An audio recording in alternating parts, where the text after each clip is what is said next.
When I was in graduate school in the 1990s, what they refer to now as the tech bubble was blowing up, and it became apparent that there was a huge need for technical writers, which job sounded absolutely odious to me because it sounded like computer stuff, and I'm not techie. But I was sufficiently poor that somebody offered me a job while I was taking tech writing, which I was forced to take in graduate school, or I would never have taken it. Long story short, that's kind of how I got into tech writing. Turns out I'm good at it. Turns out I actually kind of like it. It's going to end no matter what. Yeah, right? yeah. It's going to end what you submit. I help students a lot with preparing to submit their work for publication, with editing manuscripts for publication. And it's funny because then I'll sit down to write and to pitch my own work for publication, and I will have every single one of the doubts and the questions that my students have.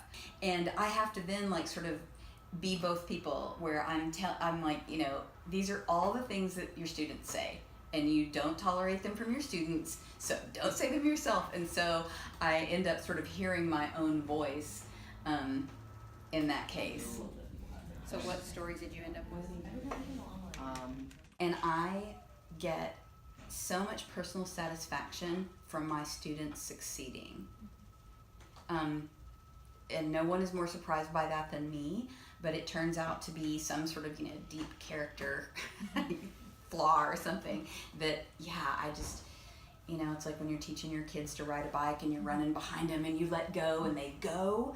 It's that kind of triumphant feeling with the students for me, so yeah. So I would love some extra time. I love my job. I love my job every single day. On the worst day of my job, I love my job.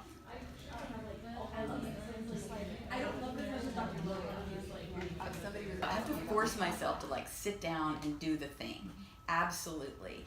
But as far as getting ideas, I have ideas all the time.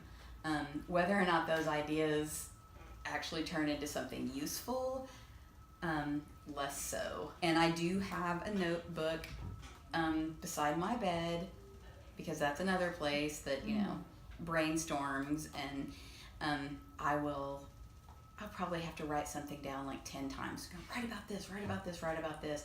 And then I finally have some time to write, and I'm like, what am I gonna write? And if I have those things that are jotted down, it at least gives me a starting place.